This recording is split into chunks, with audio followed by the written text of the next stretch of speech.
अधिक जानकारी के लिए और बेहतर तरीके से समझ जाने के लिए एसफाक कुरैशी, पूर्व मुख्य चुनाव आयुक्त, हमारे साथ जुड़ गए हैं। सर, बहुत बहुत धन्यवाद जुड़ने के लिए। आप इस जो ये झारखंड में संवैधानिक संकट ये खड़ा हो गया है, आप किस तरह से आंक रहे हैं स्थिति को? ये ऑफिस ऑफ प्रॉफिट के केसेस इलेक्शन कमीशन के पास आते रहते हैं। रूल ये है कि ऑफिस ऑफ प्रॉफिट का अगर कोई केस हो तो वो गवर्नर, एमएलए का अगर केस है तो गवर्नर से शिकायत की जाती है, और एमपी का हो तो राष्ट्रपति से, और राष्ट्रपति या गवर्नर फिर ये इलेक्शन कमीशन को ये केस रेफर करते हैं उनकी एडवाइस के लिए। और वो एडवाइस इलेक्शन कमीशन पूरा क्वाज़ी जुडिशियल प्रोसीजर फॉलो करता है, अदालत बन के बैठता है, और उसमें दोनों पार्टियों के वकील, बड़े से बड़े वकील पेश होते हैं, और वो अपना अपना पक्ष रखते हैं, और उसके बाद इलेक्शन कमीशन अपनी एडवाइस लिख के देती है। ये एडवाइस बड़ी जुडिशियल नेचर की होती है। इस एडवाइस पे गवर्नर को या राष्ट्रपति को कोई डिस्क्रेशन नहीं होता, ना उसका वो कॉमा फुल और फुल स्टॉप भी चेंज कर सकते हैं। बिल्कुल जूं की त्यों उसको एक्सेप्ट करना, या अगर ना एक्सेप्ट करना चाहें लेकिन उसमें कोई रद्द बदल नहीं कर सकते। आप भाई अव्वल तो यही नहीं मालूम कि इलेक्शन कमीशन ने रिपोर्ट में क्या लिखा है, वो उनको बरी किया है या उनके खिलाफ गई है, ये तो अभी स्पेकुलेशन ही की बात है।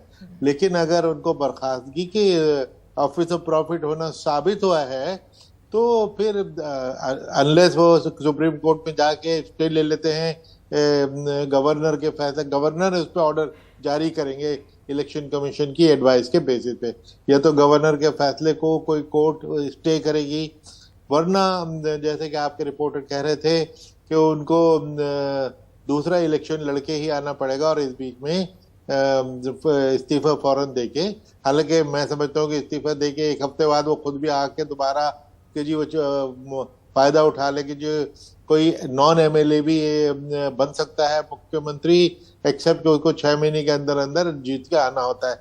लेकिन वो एथिकली गलत होता है, गलत होगा मेरे ख्याल से। ऐसा तो वो सोचेंगे भी नहीं, किसी को टेम्परेरीली बिठा के और वो इलेक्शन करने की सोचेंगे, ये मैं समझता हूँ। सर, ऐसा पहले भी हुआ, क्योंकि एक केस सोनिया गांधी का भी बताया जा रहा है कि उन्होंने किस तरह से आदेश आने से पहले ही खुद ही अपना इस्तीफा देकर दोबारा चुनाव लड़के वो आई थी। लेकिन किस पहले कब हुआ ऐसा? देखिए, ये केस तो बहुत हो चुका है, कई बार हुआ है, और उससे पहले जया बच्चन का केस हुआ था, फिर सोनिया जी का आपने बताया उनका हुआ था। ये केसेस होते रहे हैं, और ये समस्या भी सरकार के सामने, रूलिंग पार्टी के सामने बार बार आती रही है, जिसकी वजह से उन्होंने 5 बार कॉन्स्टिट्यूशन को बदला है। 1993 में, 94 में, फिर 2000 में, फिर 2006 में और 2013 में। बल्कि 2006 में तो बड़ी गंभीर हुई थी कि 59 पोस्टें को ऑफिस ऑफ प्रॉफिट से एग्जाम करने का कानून पास कर दिया पार्लियामेंट ने। तो एपीजे अब्दुल कलाम राष्ट्रपति थे, उन्होंने कहा कि ये तो, और वो भी उसको 1959 से उसको इफेक्टिव कर दिया। तो राष्ट्रपति जी ने इनकार कर दिया कि ये तो बिल्कुल ज्यादती है, नहीं चलेगा, आप इस पे विचार करो। पार्लियामेंट ने उसको पे विचार करके जू का तो वही दोबारा पास कर दिया ना। कॉन्स्टिट्यूशन ये कहता है कि अगर लोकसभा वही चीज दोबारा पास कर देती है तो राष्ट्रपति बाधक है कि उसको साइन करें। लेकिन वो खुश नहीं थे, वो उसके बावजूद उन्होंने हफ्ता 10 दिन 2 हफ्ते लगा दिए, और सरकार पैनिक करने लगी, क्योंकि इस बीच में अगर वो उसको एग्जामिशन ना मिलती तो 22 एमपी का केस चल रहा था, जिसमें स्पीकर साहब भी शामिल थे, सोमनाथ चटर्जी, उन सबको रिजाइन करना पड़ता। सरकार माइनॉरिटी में चली जाती, सरकार गिर जाती, बड़े सीरियस कॉन्सिक्वेंसेस थे, तो सरकार पैनिक में थी। उस वक्त प्रधानमंत्री जी मनमोहन सिंह राष्ट्रपति से वो मिले, और उन्होंने कहा कि साहब, मैं बातचीत हुई, उन्होंने कहा कि अच्छा ऐसा करता हूं, मैं एक ज्वाइंट पार्लियामेंट्री कमेटी में बना देता हूं, वो इसको डिटेल में इस मसले को समझ लेगी। इस बीच में आप प्लीज इसको साइन कर दीजिए।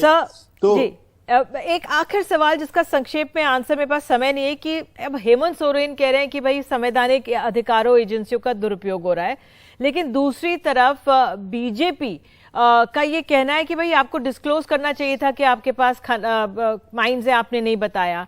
बीजेपी ये कह रही है कि आपने अपने आप को पट्टे दे दिए नहीं। मैं लेकिन एक बीजेपी के नेता, उन्होंने तो बहुत पहले ही 4-5 दिन पहले ट्वीट कर दिया था जोहार और झारखंड में काम हो गया।